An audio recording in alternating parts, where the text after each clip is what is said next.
Well, we'll just do it this way. Bless our hearts. We'll just do it this way. All right. Well, that's the way I see that cross. Anyway, if you missed it, uh,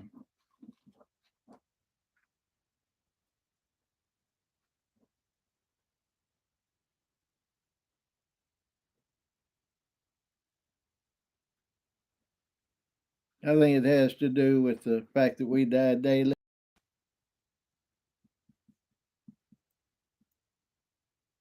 If we suffer with Him, well, you are now, because I started at number two. I thought you'd be good on the other one, but I guess not.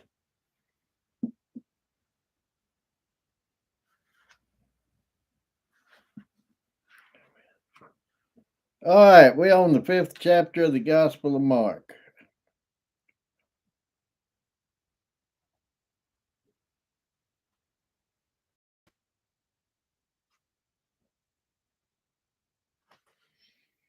This has got some of the, and I don't want y'all to think I think these are just stories, because I don't. I believe they're the truth.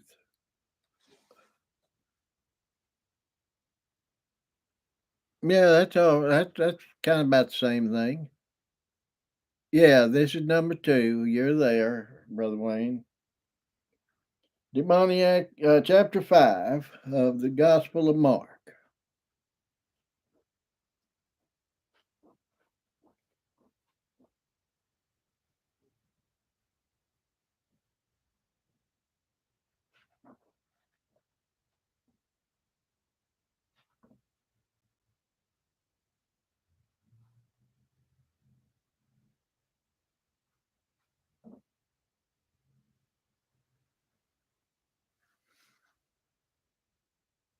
Try and give everybody a couple of seconds to get back.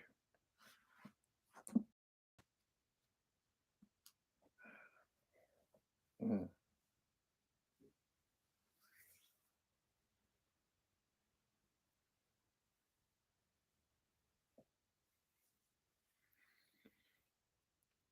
Oh, goodness gracious.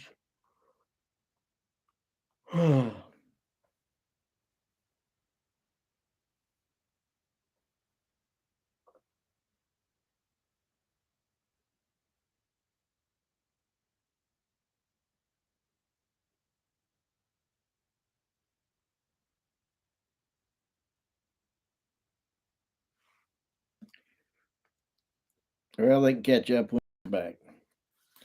Mark chapter 5, verse 1. They came to the other side of the lake, to the country of the Gerasenes. When Yeshua got out of the ship, at once a man with an unclean spirit came out of the tombs and met him. He lived in the tombs. Not even a chain could hold him back. He had often been bound with shackles and chains, and he tore the chains apart and smashed the shackles. No one was strong enough to subdue him. Night and day in the tombs and in the mountains, constantly he was screaming and smashing himself with stones. Seeing Yeshua from a distance, he ran and fell to his knees before him, and screaming in a great voice, he said, "What am I to you, Yeshua, Son of the highest God? I beg you, don't torment me." All right, so what do we got? We got him crossing the lake, putting onto the land at the side of a cemetery, and this demon possessed man living among the tombs, smashing himself with stones, possessing, as it were, almost superhuman strength, breaking the shackles and chains that bound him.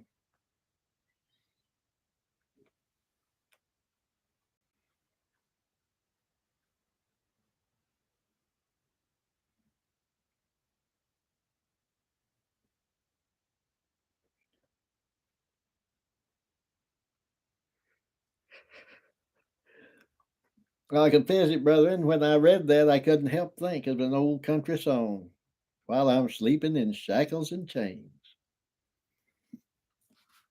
They shackled and chained him, and they didn't hold him. He could do what? Smash the shackles and tear the chains apart. No one strong enough to subdue him. But yet he comes and falls before Jesus, screaming in a great voice, "What am I to you, Yeshua, Son of the highest God? I beg you, don't torment me." Yeshua was saying to him, "Foul spirit, come out of this man." He asked him, "What is your name?" The man said to him, "My name is Legion, for we are many."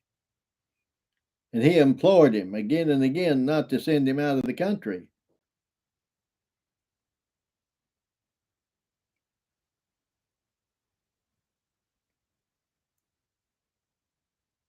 Now, near the mountain was a big herd of pigs feeding. And the demons begged Yeshua, "Send us to the pigs so we can go in them." And he consented. And the foul spirits came out. May I say they could do no other. The command of the king was to them, "Foul spirit, unclean spirit, come out of that man." They were going to come out. They was just begging on where they would go. And the herd rushed down the steep slope into the sea, about 2,000, and they drowned in the sea.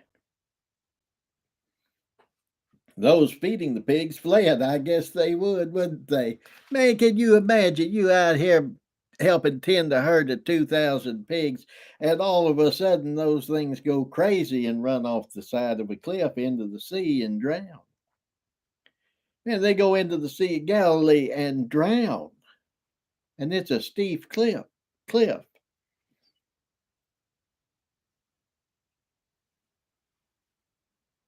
What made those pigs go crazy? Well, those demons, wasn't it?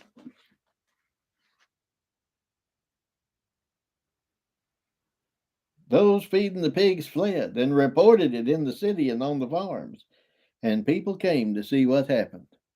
Why, sure they did. They weren't going to rest till they knew what was going on out there. Curiosity got some of them.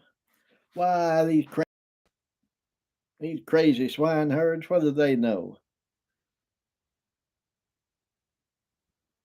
Went out there and sure enough it's true. But not only that, verse 15, they came to Yeshua and saw the man who had been possessed by the legion of demons, seated, dressed, and of sound mind. And they all praised God that this had happened. No, no, no. And that's what you'd think.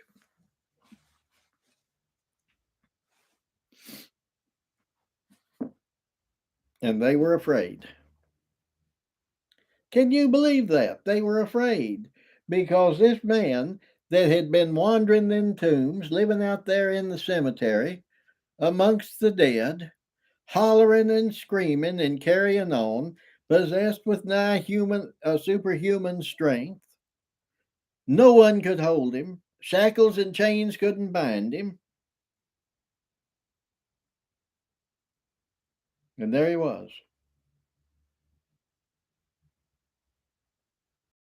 clothed, seated, not running around, not screaming, quiet, of a sound mind. And it caused him to be afraid.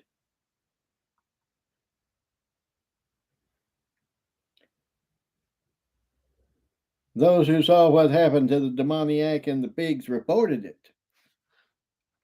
They went back in town and told everybody.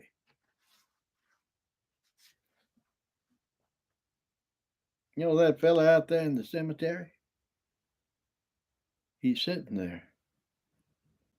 Wasn't screaming and hollering. He seemed to have all his faculties about him, had clothes on, and was just sitting there with Jesus. Sitting there with this Yeshua fella that come over on a boat from the other side of Galilee. And they began to plead with Yeshua to leave their district. He couldn't take it.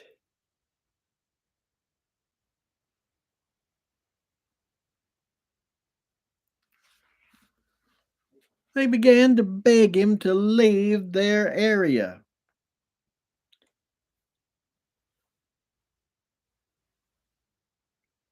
I may have this totally wrong, but that district, I think it's like a county. Province is like a state, and the district was part of a province.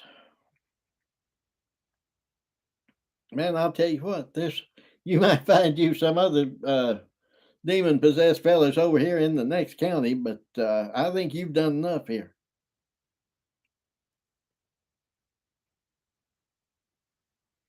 They were scared to death. They besought him to leave.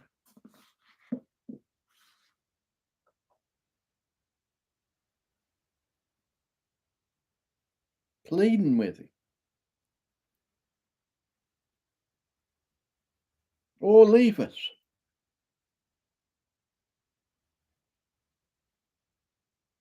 And as he was boarding the ship, the demoniac begged Yeshua to take him with him.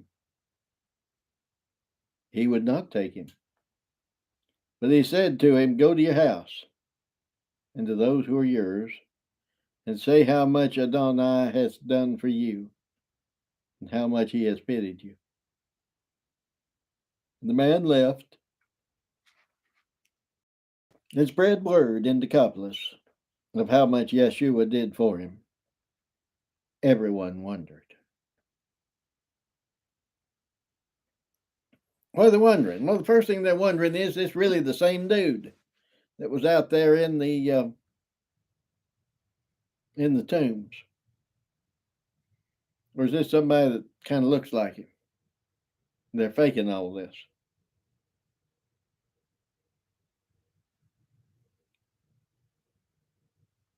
I'd say that went through some of them's mind.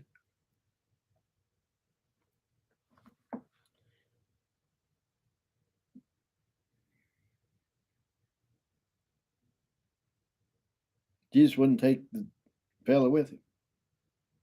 No, go back. Go to your house. Go to those who are yours. And say how much the Lord has done for you. I don't know the Lord.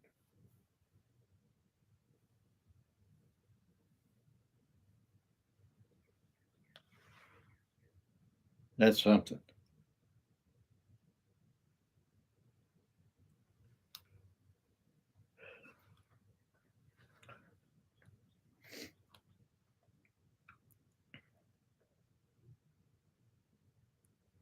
It's amazing to me. He did just what he was told. He left and he spread word in Decapolis, the 10 cities. That's the region, the district, of how much Yeshua did for him. I wonder if we can truly comprehend what Jesus did for this man in casting out those demons called legion.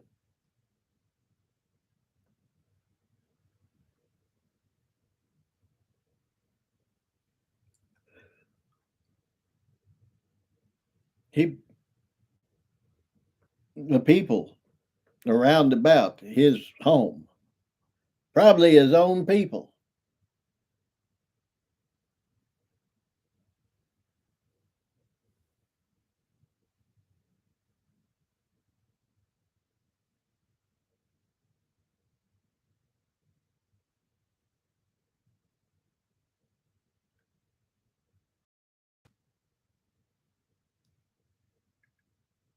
excuse me, probably his own people were wondering, what in the world?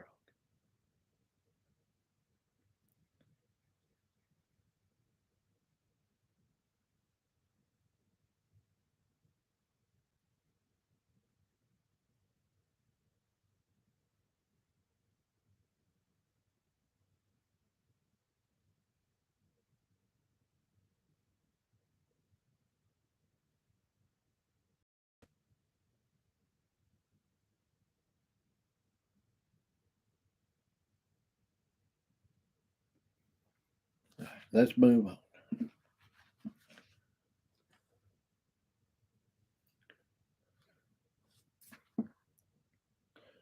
When Yeshua crossed over again in the ship to the other side, a big crowd gathered around him beside the lake.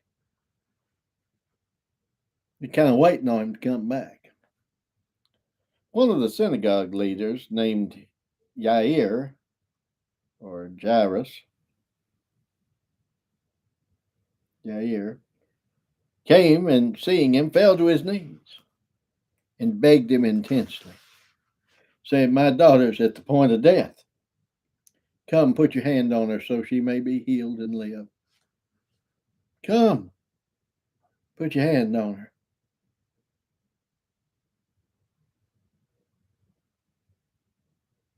And he went with him. Jesus went with him, Yeshua.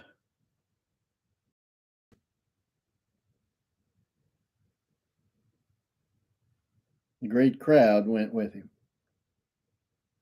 and pressed against him.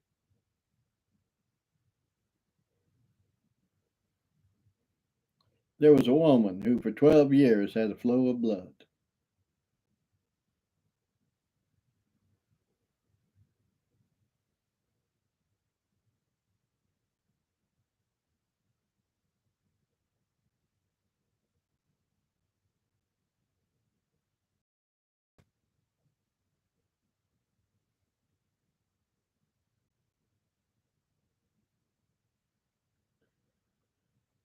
There was a woman who for 12 years had a flow of blood. She suffered much under many doctors and spent all she had, but she was no better. Rather, she got worse. She had heard about Yeshua, and coming up behind him in the crowd, she touched his garment. She was saying, "If I can even touch his garments, I will be healed."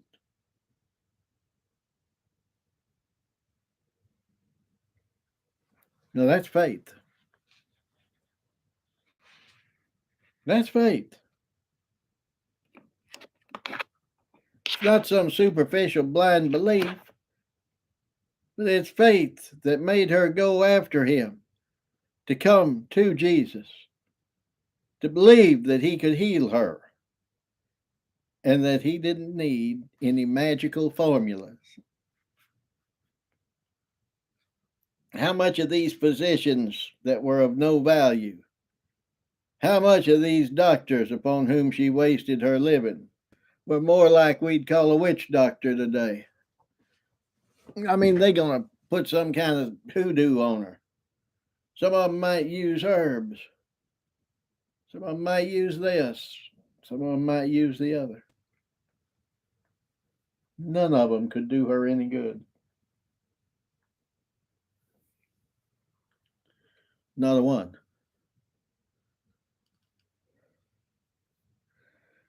She saw in Jesus the source of her healing. She saw in Jesus one who could take care of the problem completely. She saw in Jesus. I believe she saw that there was one to whom, without money and without price, if I can touch his garments, healed.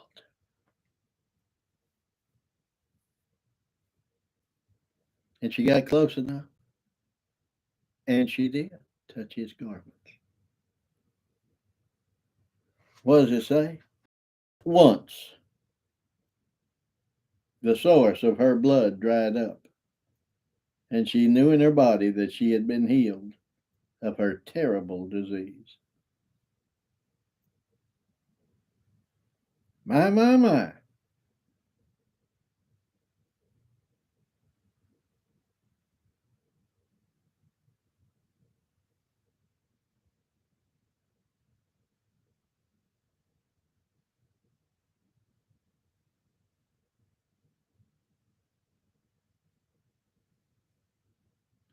Immediately,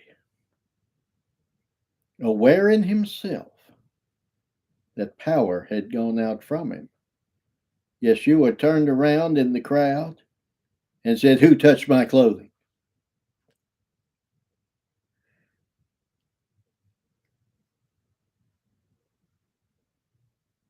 You think he didn't know? He wasn't asking for information. No more than God in the garden asked when he said, "Adam, where art thou?" was asking for information. That was her command to come forward, to stand by the faith in which she touched that garment, to witness to the power of God that had gone forth without her doing a thing. His student said to him, "You see this crowd pressing around you, and you say, 'Who touched me?'" They're looking at him like, "Man, everybody and his brother's touching everybody else, including you. What are you talking about?" All they was looking at was the outward appearance, wasn't it? He looked around to see who had done it. Then the woman, in fear and trembling, knowing what had happened to her. Why would she be in fear and trembling? Again, this is speculation on my part, and it might be totally wrong. But he that had the power to heal her disease could have put it right back on her. I believe she was afraid that's what would happen, that he'd put it right back on her. Came and fell before him and told him the whole truth.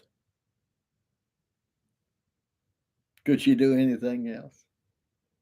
Could she stand there before her creator and say and lie to him? No, she told him the whole truth, told him all. And he said to her, "Daughter, your faith has healed you. Go in peace and be cured of your affliction."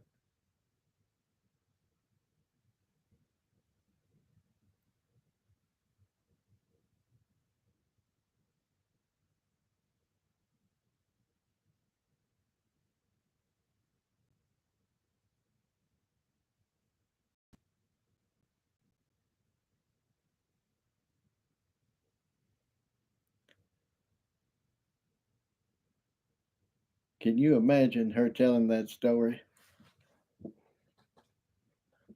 Yeah, an issue of blood made her unclean. That's absolutely right.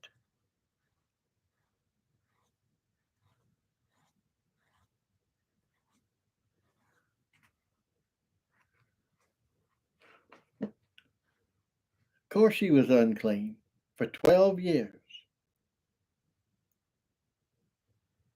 But did that matter to Jesus?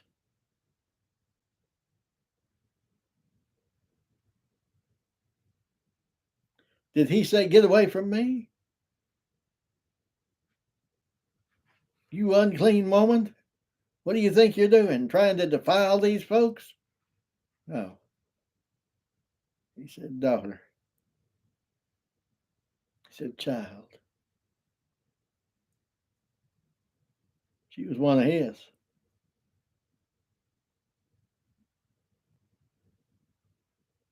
Go in peace and be cured of your affliction.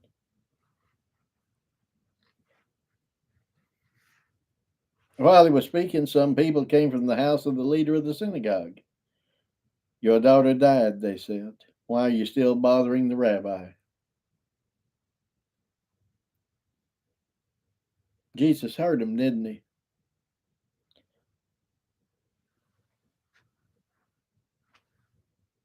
Verse 36. But ignoring what they said, Yeshua said to the leader of the synagogue, "Do not fear, only believe." And he let no one follow him except Kepha and Yaakov and Yohanan, brother of Yaakov. That's Peter, John, James, and John. And they came to the house of the leader of the synagogue and saw a commotion and people weeping and wailing loudly.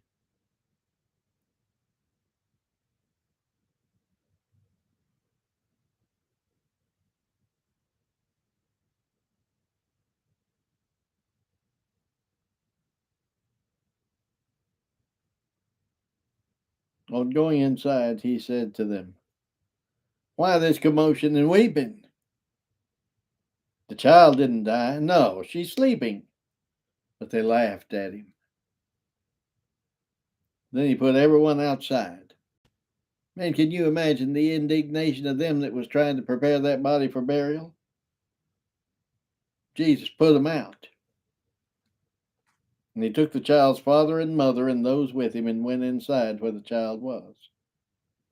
He took the child's hand and said to her, "Talitha, cum." That's Aramaic.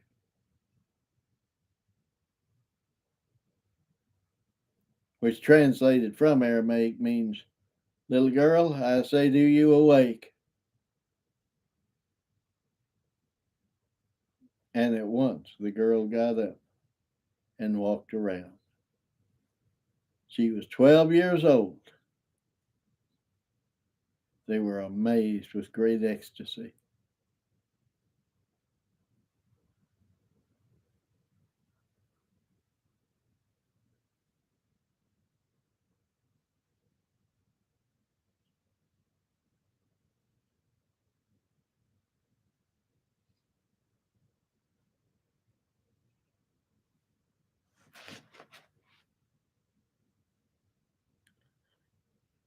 And they were amazed with great ecstasy.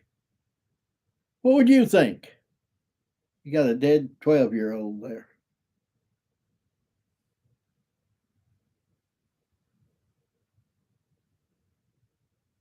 And she's up and walking around. Would you be rejoicing? I believe you would. And he gave them repeated orders that no one should know this and said, "Give her something to eat." Nourishment. Yes, that is precious. Him that cometh to me, I'll in no wise cast out.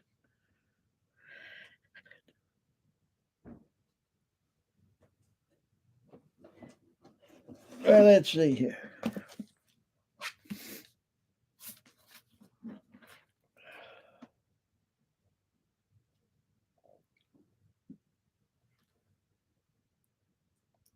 As is my custom, I'll now read it straight through with no comment. Think about that. Think about the 5th chapter of Mark, the healing of the demoniac and the Gerasenes. The woman with the 3 healings. Well, 2 healings and a resuscitation from the dead. I guess that's kind of a healing. The demoniac has legion cast out of him. The woman with the issue of blood has it dry up.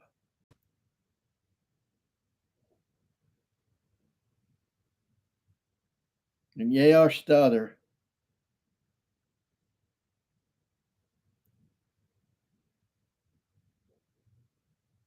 she's restored to her family.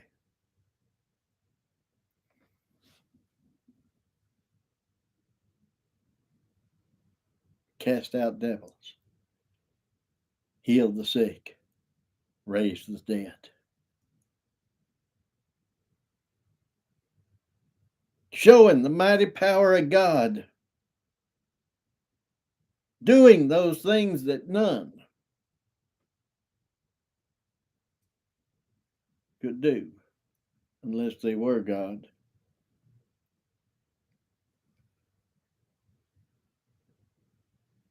They arrived at the opposite shore in the Gerasene country. And no sooner had he disembarked Then there met him a man from the tombs with an unclean spirit. He made his home among the tombs, and no one could ever keep him bound, even with chains. For several times he had been bound in fetters and chains, but the chains lay shattered, and the fetters smashed by him. Nobody could control him. All the time, night and day, he remained among the tombs and in the mountains, shrieking and cutting himself with stones. When, from a distance, he noticed Jesus, he ran and knelt to him, crying with a loud voice, "What dealings hast thou with me, Jesus, Son of God Most High? I adjure thee to God, do not torment me."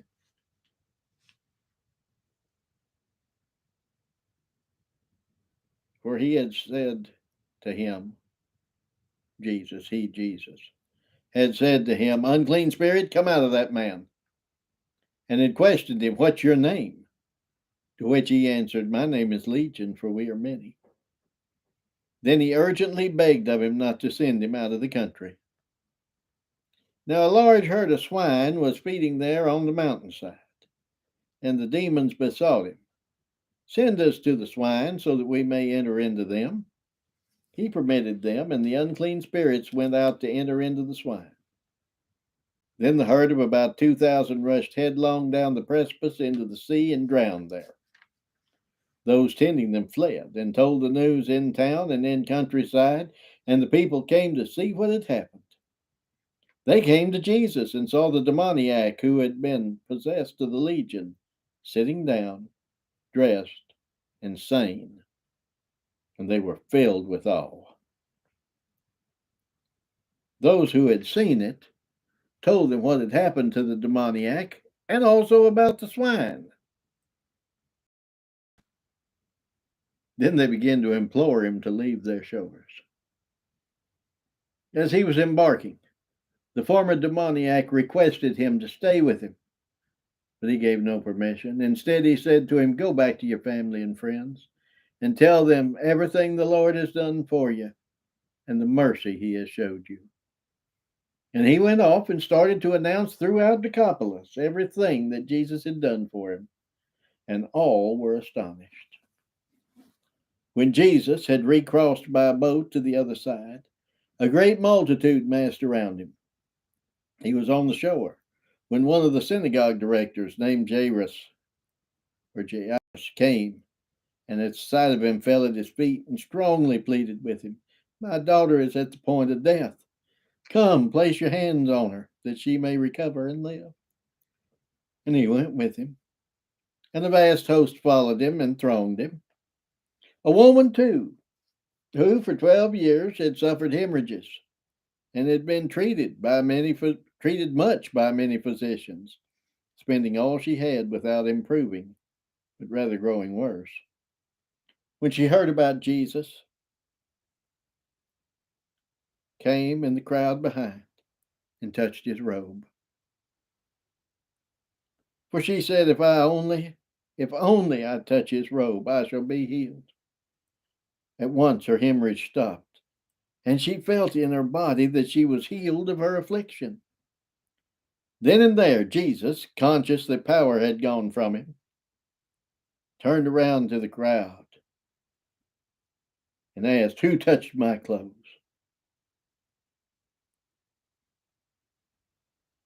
His disciples remarked to him, "You see the crowd pressing you on all sides, and you say, 'Who touched me?'" But he looked around to see her who had done it. Then the woman, afraid and shaking, knowing what had happened to her, came and fell at his feet, and she told him the whole truth. And he said to her, "Daughter, your faith has saved you. Go in peace and be healed of your affliction." While he was still speaking, there arrived those from the ruler's house who told him, "Your daughter's dead. Why trouble the teacher further?"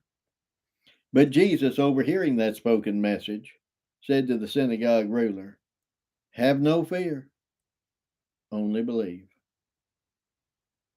He permitted no one to accompany him except Peter and James's brother John. Arriving at the ruler's house, he observed the bedlam, loud weeping and wailing. And as he entered, he accosted them. Why this howling and weeping? The child is not dead, but asleep. They ridiculed him. But he personally put them all out, took along the child's father and mother and those with him, and entered where the child was. Then, taking the child's hand, he said to her, Talitha, cum, which is translated, Maiden, I tell you, rise. And instantly the little girl got up and walked around. She was 12, at which they were astonished beyond all expression. But he strictly charged them that no one should know it, and told them to give her nourishment. All right. That's Mark 5. Anybody got anything else to say? Comments, questions, anything like that?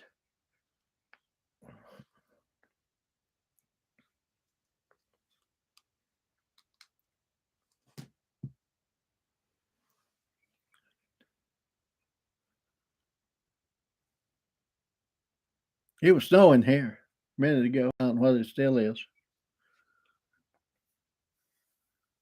It was sleeting early this morning.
All right.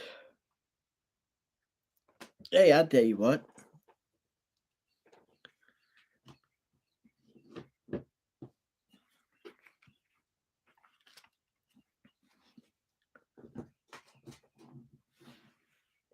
Verse 7, authorized version. Whatever I had to do with the version you have, what do you have to do with me?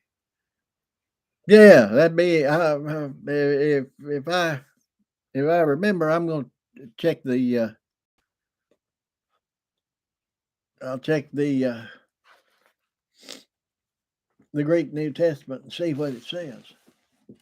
In reality, this may be one of those instances where both of them.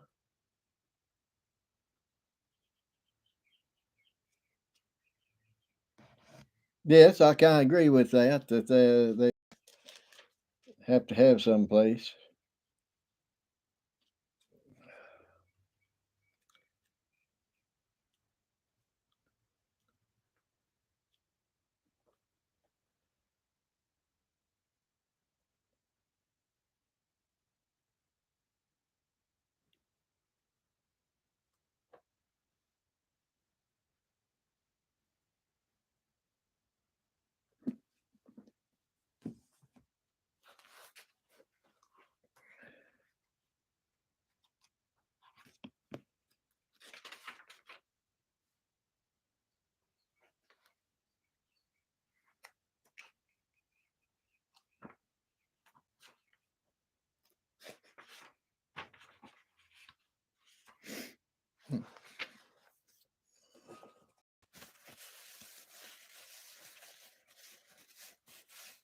Yeah, that's going to be interesting. Lord willing, I'm going to look at that for tomorrow.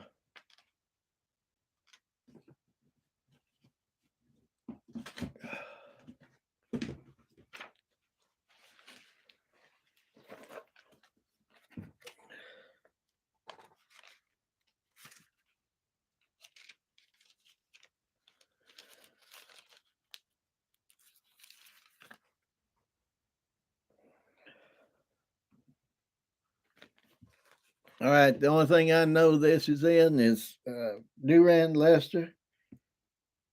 It's 590 on page 237. How lost was my condition till Jesus made me whole. There is but one physician can cure a sin sick soul. Next door to death, he found me and snatched me from the grave to tell to all around me his wondrous power to save.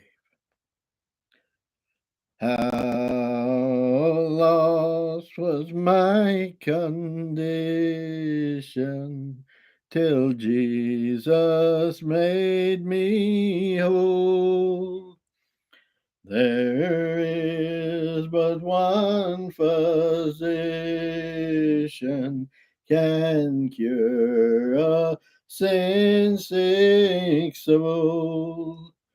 Next door to death he found me and snatched me from the grave to tell to all around me his wondrous power to save.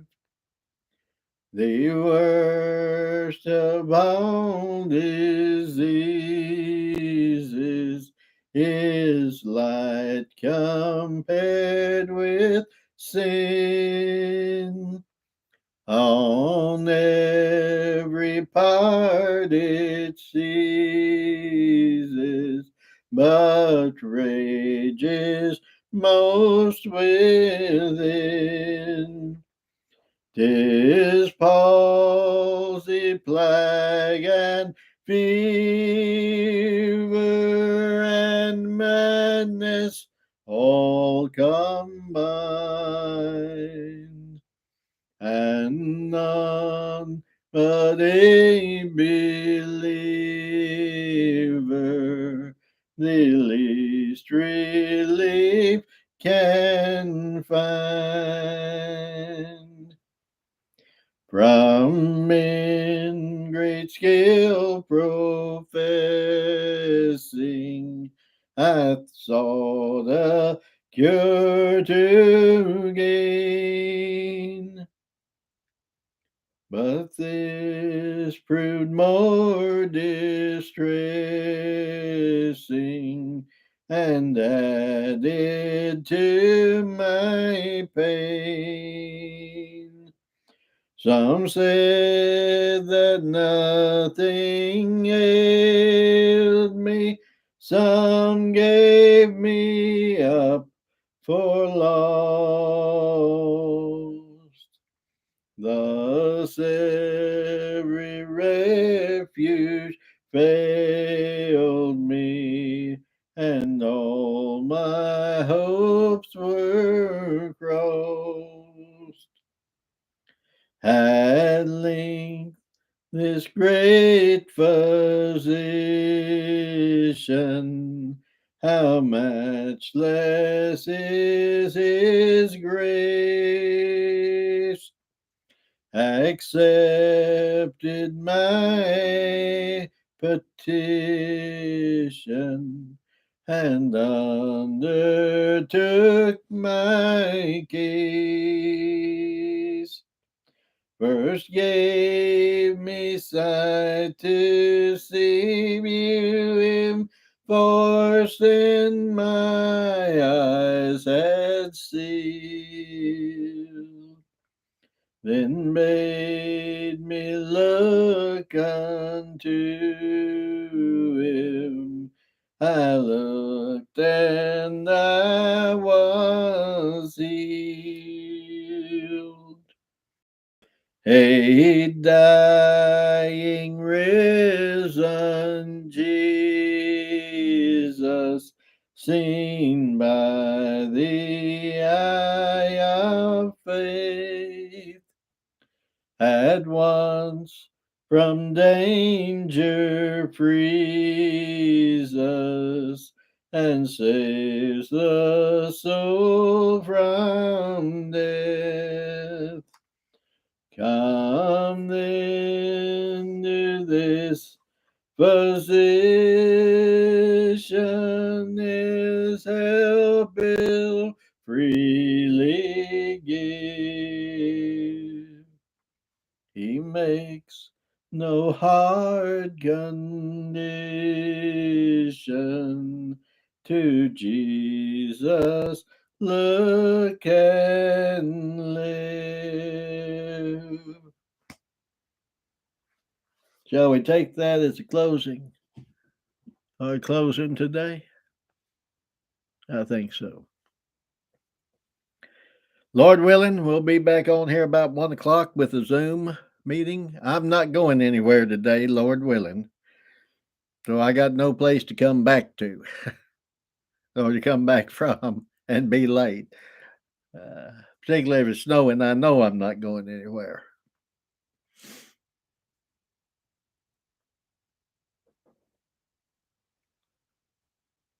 I hope to see at least some of you then. And now, I'll say adios till then. I'm going to fix me some frijoles con queso.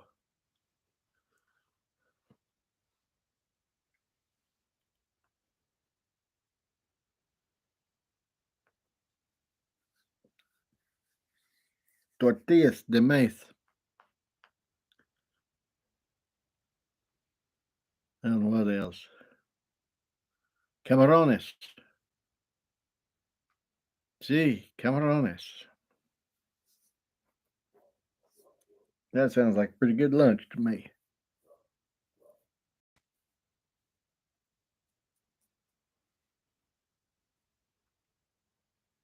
Hope to see some of you this afternoon. If not, hope to see you all tomorrow.